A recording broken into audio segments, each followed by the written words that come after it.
Hey guys, happy Friday. I'm here with my friend and I don't know, sex health expert, Dr. Alicia Morehead. And we're going to be talking to you guys about sexual health. I know it's like an uncomfortable conversation, but it's important that we have it. And so let's get into it. You should introduce yourself though so everybody knows who you are and all that good stuff. Okay, cool. I'm Alicia, also known as Dr. Morehead G.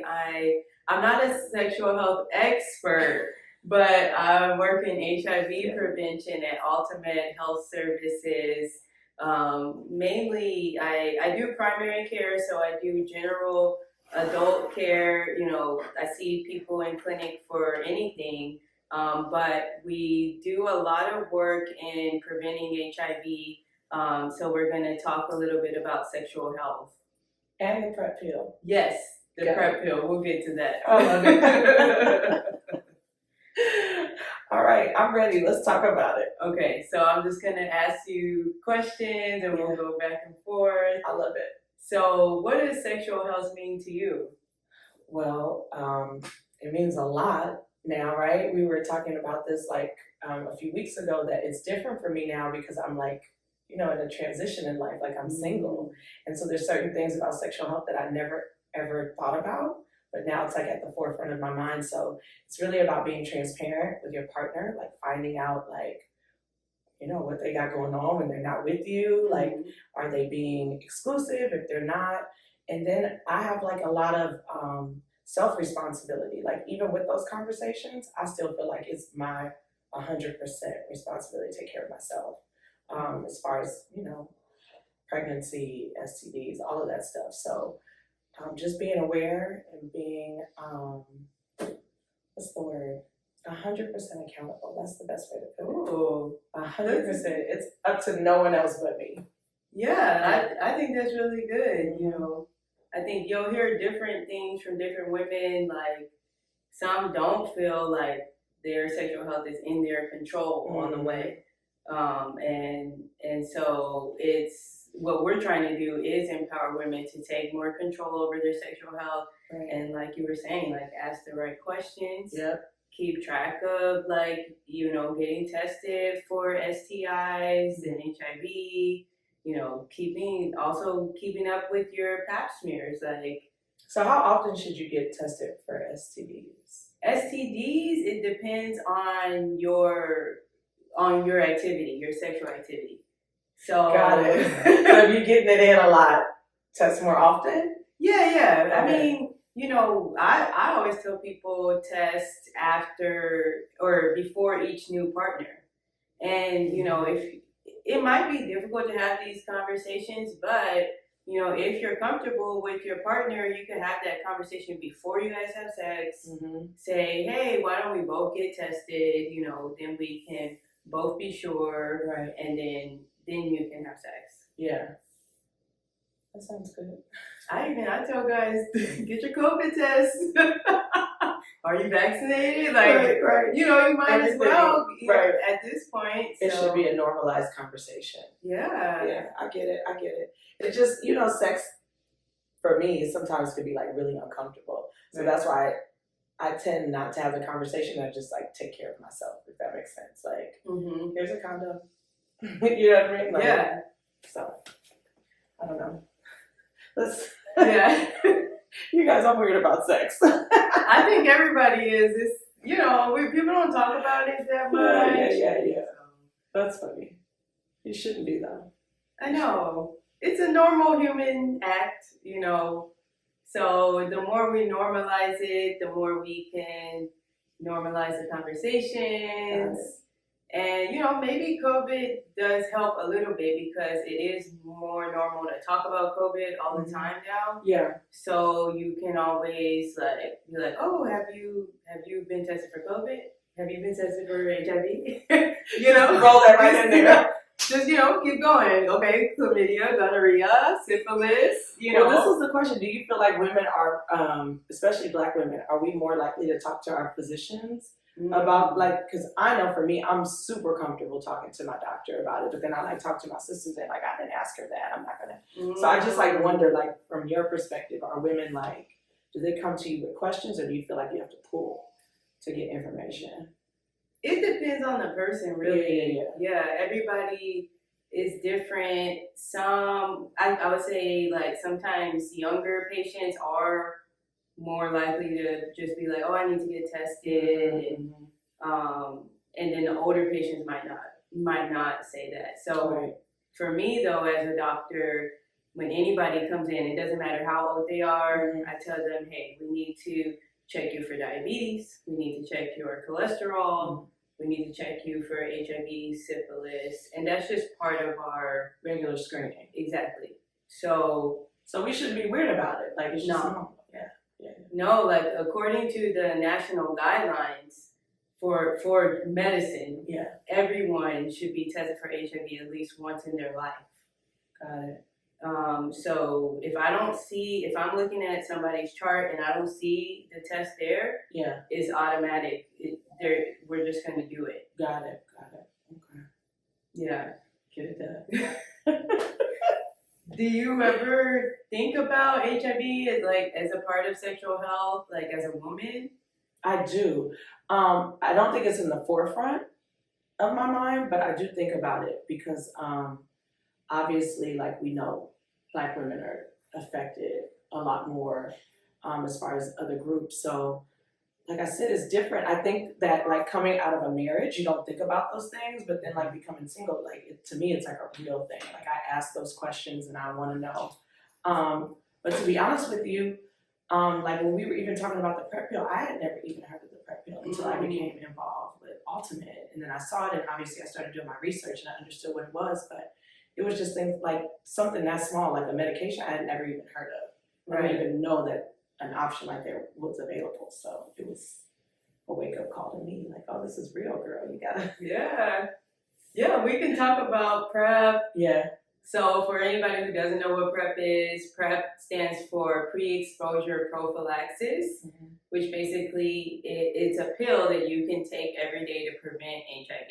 So pre-exposure means you're taking something before you get exposed. Similar to a vaccine, that is what a vaccine is. You get a vaccine before you get exposed to something so that you're protected against it. Yeah. So the PrEP pill protects you if you take it every day and let's say you do have sex with someone, maybe the condom breaks or you forget to use a condom, whatever the case, you're protected against getting HIV because you've been taking the pill every day leading up to that. Got it. And so, like, what are the effects of taking PrEP? Like, side effects? So some people might have stomach upset. I've heard people say they might have like nausea or diarrhea. It usually goes away after about a month of taking it. Got it. So what we do is if anybody's interested in PrEP, I'll start it at the visit. You do have to get some labs done with, when you start it, which is basically, doing an HIV test, STI testing, and then like checking your kidney function to make sure it's good enough to take PrEP. Because people with kidney issues, like up to a certain point, cannot take PrEP. But even if you have a little bit of kidney problems, you still be okay. Yeah. So yeah, the most common thing I'll see is like stomach upset, nausea or diarrhea. It goes away after about a month. Once your body gets used to you taking this every day, and then I don't see much after that. Got it. I love it. Okay, cool. We do labs every 3 months. If you're on PrEP, we do the STI testing every 3 months. And then every 6 months, we'll test your kidney function. In a rare case, some people might have their kidneys might not react well to the PrEP. So in that case, we would just stop it, and then the kidneys go back to normal. So you don't have to worry about that. Right, it's not permanent. Yeah. Got it. And like anybody can take it, like age, race, gender, it doesn't matter.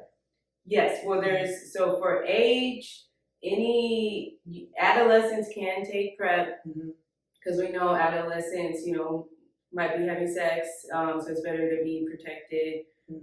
But for adolescents, you have to weigh over a certain amount. So it's about like 70 pounds. Got it. Which is like a 11 or 12-year-old. So Right. if you're, anybody who's sexually active, definitely for the most part they can take PrEP. Got it. Okay, good. Yeah. We're gonna put the links after this conversation, after we wrap it up, we're gonna put the links in the bios, we're gonna put the links in the captions, so you guys can go get some more information about everything we're talking about too. So I don't want anybody to get overwhelmed with all the stuff we're talking about. We're gonna leave it in the caption. Yeah. They're like, what's going on? Y'all talking about sex and pills? What's happening? I know. So I don't know, I guess like before you and I talked, or our team at AltaMed, what did you said you hadn't heard of PrEP before? I hadn't heard of PrEP before at all. Like, okay. The introduction to the team was my introduction to the PrEP pill. Okay. Yeah. Okay. Mm-hmm. What had you seen? Had you seen anything about preventing HIV before?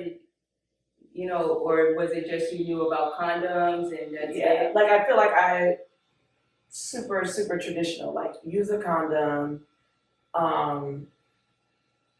get tested. Obviously those things. Mm-hmm. And then what's so funny is after I heard about the PrEP pill, then I started seeing like advertisements, and I started.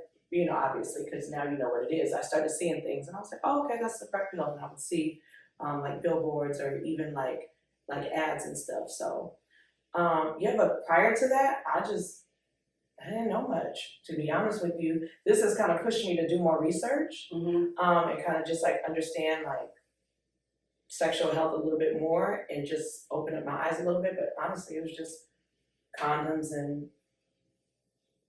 Or don't do it, just abstinence, right? Yeah. And get tested. That was really it. So yeah, I mean, I think a lot of women. And I was gonna say, I feel like a lot of my friends, like, or people in my circle, like that's their kind of scope of like sexual health too. It's like, girl, make him use a condom, or you know what I'm saying? Like that's really like all there is, or all that we know to know. So it's different now, Yeah. I hope people can watch this and know, like, because for women, when in the cases where women do get HIV, it's usually from having sex with men. Okay. So. And then how do men? What is their highest rate of transmission? Like, how do they get it most often? It could be from either having sex with a man or a woman. Okay. Those are their higher ones, but for women specifically, like.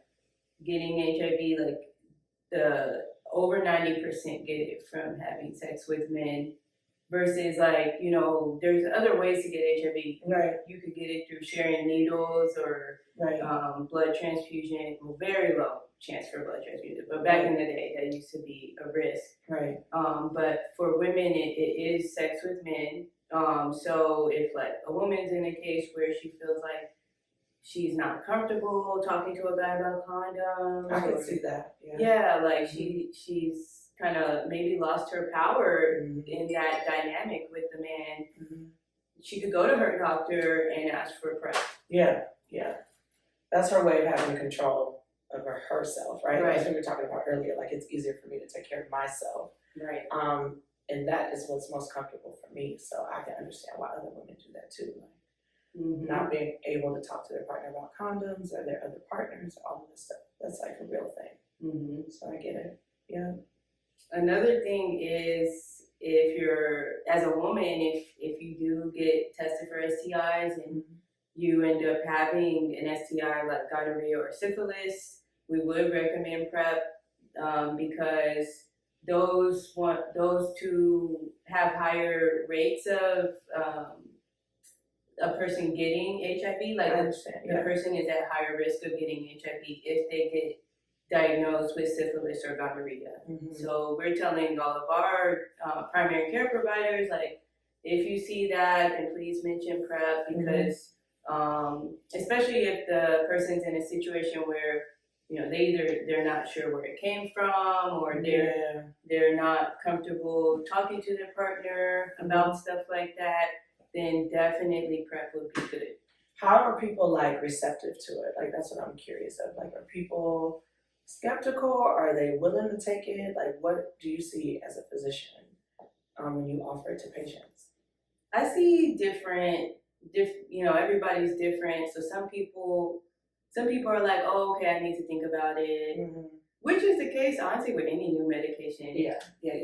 I tell somebody, it'd probably be better if you take a medication for your cholesterol, and they'll say, I'm going to think about it, Right. which is perfectly normal. So we, allow people to think about it, then get back to us if they're interested. Some people will come to me and their appointment already is for prep. Got it. They already have their mind made up. They're coming in for it. Yeah. That's good. Or, we have a lot of outreach events. AltaMed will go out into the community. So we have prep navigators who they know a lot about prep and how to sign up for it, how to get it for free too, because, people who don't have insurance, they can still get prep. Right. So they might, talk to someone at a community event, and then that person's like, yeah, I want to get on it. Then they just put them on my schedule. So I'm like, okay, well, come on in. Yeah, let's go. You already know what you want. I don't have to convince you. Let's do it. Sign up. Let's go. Yeah, I love it. Yeah, that's good. That's good. That's good. So how often do you guys do like the outreach things? It just depends, or? Yeah, I mean, I feel like maybe almost every week. Like really, is that often? Right now, it's picking up a lot. Yeah. Before with the pandemic, it was hard. But now that people are, allowing bigger events and stuff, we can do our outreach more often. And our Grow Proud site, Instagram site, will we talk about some of our outreach events, and you can get free HIV testing, learn more about PrEP, and definitely get connected and get a doctor's appointment. Gotcha. Well, y'all get your doctor's appointments when you